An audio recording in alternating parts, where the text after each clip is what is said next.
जय श्री कृष्णा। आज हम भगवत गीता के अध्याय 13 क्षेत्र क्षेत्रज्ञ विभाग योग के कुछ श्लोक अध्ययन करेंगे। अभी तक हमने कर्म योग, भक्ति योग की महत्वता को जाना है। इस अध्याय में भगवान श्री कृष्ण ने अर्जुन को प्रकृति और पुरुष, क्षेत्र और क्षेत्रज्ञ तथा ज्ञान और विज्ञान के विषय में बताया है। तो चलिए शुरू करते हैं। त्वमेव माता च पिता त्वमेव, त्वमेव बन्धुश्च सखा त्वमेव, त्वमेव विद्या द्रविणं त्वमेव, त्वमेव सर्वं मम देवदेव। ओम श्री परमात्मने नमः। अर्जुन उवाच प्रकृतिं पुरुषं चैव क्षेत्रं क्षेत्रज्ञमेव च एतद्वेदितुम् इच्छामि ज्ञानं ज्ञेयं च केशव। अर्थात अर्जुन के प्रश्न अभी खत्म नहीं हुए हैं और कृष्ण के उत्तर भी नहीं। अर्जुन प्रकृति और पुरुष, क्षेत्र और क्षेत्रज्ञ तथा ज्ञान और विज्ञान के विषय में जानना चाहते हैं। कुरुक्षेत्र को धर्म क्षेत्र भी कहा जाता है। क्यों? एक प्रकृति वो है जो दिखती है, हमारी चारों तरफ होती है। एक प्रकृति हमारे अंदर भी होती है। ज्ञान हासिल करना बहुत अच्छी बात है, लेकिन ज्ञान का लक्ष्य क्या है? इसे क्यों हासिल करें? इसी तरह की बातें हम सुनते तो बहुत हैं, लेकिन समझते कम हैं। उन्हीं तरह की बातें अब श्री कृष्ण बताएंगे। श्री भगवान उवाच इदं शरीरं कौन्तेय क्षेत्रमित्यभिधीयते एतद्यो वेत्ति तं प्राहुः क्षेत्रज्ञ इति तद्विदा। अर्थात श्री कृष्ण कहते हैं, हमारा ये शरीर क्षेत्र है। जैसे खेत में बोए गए बीजों का उनके अनुरूप फल समय पर प्रकट होता है, वैसे ही हमारे शरीर में बोए हुए कर्मों के संस्कार भी बीज हैं, जिनका फल समय आने पर प्रकट होता है। इसीलिए हमारे शरीर का दूसरा नाम क्षेत्र भी है। और जो इस बात को जानता है उसको क्षेत्रज्ञ कहते हैं। जिस तरह से एक किसान अपने क्षेत्र का ध्यान रखता है, ठीक उसी तरह से हमें भी अपने शरीर का ध्यान रखना चाहिए। जहाँ पर कुछ होता है उसे शरीर या क्षेत्र कहते हैं, और इस होने का जहाँ पर प्रभाव पड़ता है, असर होता है, उसे क्षेत्रज्ञ कहते हैं। ये बड़ी सूक्ष्म बात है। हम अपने शरीर से अलग हैं। जो हमारे शरीर में होता है, जैसे कि कोई विकार, तो उसका असर हम पर पड़ता है। इसीलिए ही हम क्षेत्रज्ञ हैं। जैसे खेत में खाद, बीज, पानी आदि डाला जाता है तो उसका असर उसकी फसल पर पड़ता है। ऐसे हम जो भी अपने शरीर के साथ करते हैं, उसमें अच्छे बुरे संस्कार जब डालते हैं तो उसका असर हम पर, हमारे कर्मों पर पड़ता है। कृष्ण क्षेत्र के बारे में बताते हुए कहते हैं, 5 महाभूत यानी कि अग्नि, जल, वायु, आकाश और पृथ्वी इस क्षेत्र का स्वरूप है। इनके साथ अहंकार, बुद्धि, हमारी मूल प्रकृति तथा 10 इंद्रियां ही वो विकार हैं जिससे हमारे इस क्षेत्र का स्वरूप बनता है।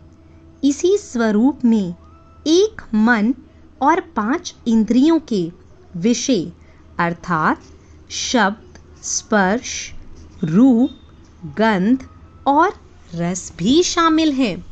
इन सब के अलावा इच्छा, द्वेष, सुख दुख, स्थूल देह का पिंड, चित्त, चेतना और धैर्य भी क्षेत्र के विकार हैं। जिन जिन साधनाओं से हम इस दुनिया से डील करते हैं, एक तरह से वो सारे विकार माने गए हैं। अब श्री कृष्ण क्षेत्रज्ञ के बारे में बता रहे हैं। क्या होता है क्षेत्रज्ञ? जो क्षेत्र के तत्व को समझता है, यानी कि श्रेष्ठता के अभिमान का अभाव, घमंड का अभाव, किसी भी प्राणी को किसी भी प्रकार से ना सताना, क्षमा करने का भाव, मन और बोलने में सादगी, श्रद्धा और भक्ति के साथ गुरु की सेवा करना, बाहर और भीतर की शुद्धि, यानी कि खाना और पीना और जीवन भी शुद्ध और अंदर का मन भी शुद्ध, इन सब के साथ अंतकरण की स्थिरता भी मीन्स स्टिलनेस ऑफ माइंड क्षेत्रज्ञ होता है। अपने को, अपनी आत्मा को, अपने अस्तित्व को जानना और उसको आचरण में लाना ही क्षेत्रज्ञ कहलाता है। इस लोक में हर व्यक्ति लालच में फंसा है। घर, पैसा, आराम की जिंदगी और इतना ही नहीं, जो इस लोक के लालच से बचा है वह परलोक की लालच में फंसा है, जैसे कि स्वर्ग। इन दोनों लोकों की आसक्तियों से हमें कैसे बचना है, यही क्षेत्रज्ञ है। जब भी मनुष्य जन्म होता है तो घर होता है, विवाह होता है, संतान होती है, घर में धन आता है और ये क्रम हर जन्म में निरंतर चलता रहता है। इसके बारे में सोचना चाहिए, क्यों होता है ऐसा? बार बार हर जन्म में जब कोई इस बारे में सोचेगा तभी तो ज्ञान का द्वार खुलना शुरू होगा।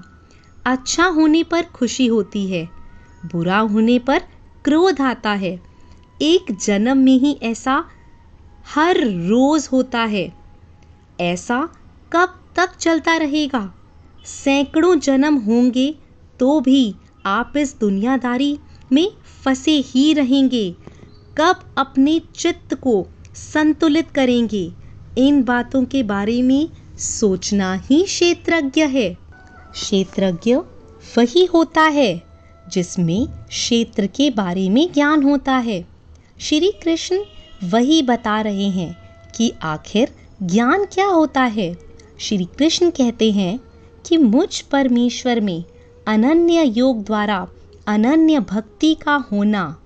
अनन्य भक्ति यानी कि ऐसी भक्ति जिसमें वासुदेव के अलावा और कोई ना हो, ऐसी भक्ति का होना ही ज्ञान है। इसके अलावा एकांत और शुद्ध वातावरण में रहने का स्वभाव और विषय आसक्त व्यक्ति के समूह में रहने की आसक्ति ना होना भी ज्ञान ही है।